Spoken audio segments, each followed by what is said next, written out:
After a brief progress in the IDF-Hamas hostage deal, the militant group on February 10 said that it would stop releasing the Israeli hostages until further notice.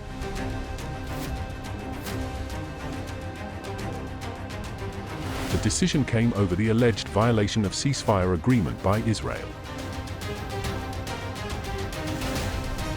The allegation against Israel and delayed exchange of Israeli hostages and Palestinian prisoners raises the risk of reigniting the conflict. The Hamas military wing spokesperson said that Israeli violations include delaying Palestinians from returning to northern Gaza, targeting Palestinians with Israeli shelling and gunfire, and stopping aid from entering the Strip.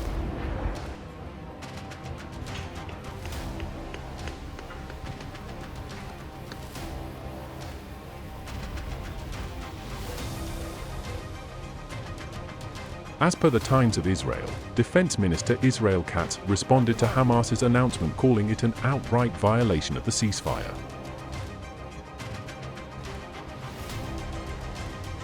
He further said that he has instructed the IDF to prepare at the highest level of alert for any possible scenario in Gaza and to protect the border communities.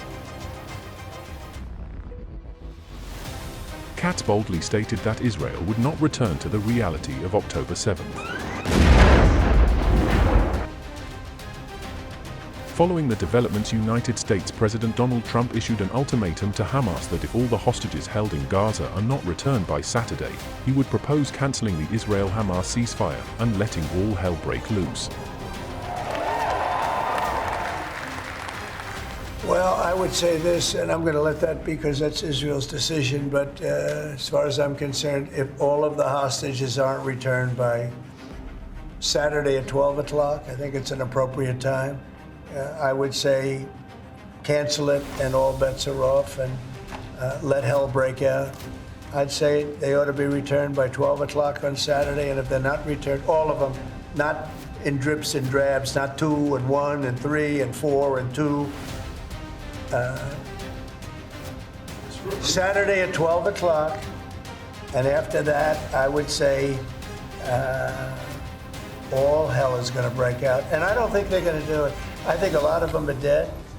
I think a lot of the hostages are dead. I think it's a great human tragedy what's happened, how people can be that mean to do. I'm speaking for myself. Israel can override it, but from myself, Saturday at 12 o'clock, and if they're not here, all hell is going to break out. It is to be noted that the Palestinian militant group was set to release more Israeli hostages on February 8 in exchange for Palestinian prisoners and other Palestinians held in Israeli detention, as had been happening over the last 3 weeks. It is also noteworthy that the Israeli Defense Forces blew up several buildings in the occupied West Bank on February 2, days ahead of the negotiation on the second phase of hostage-prisoner exchange was due on February 4.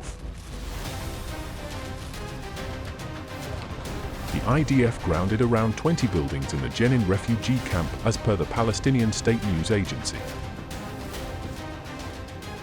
The demolition of the buildings was carried out in precise simultaneous explosions that reduced the buildings to ruins. The bombardment amid the truce triggered Hamas, who called for an escalation in the resistance against Israeli defense forces. So far, 16 of the 33 hostages to be released in the first 42-day phase of the deal have come home. An additional 5 Thai hostages were returned in an unscheduled release. In exchange, Israel has released hundreds of prisoners and detainees.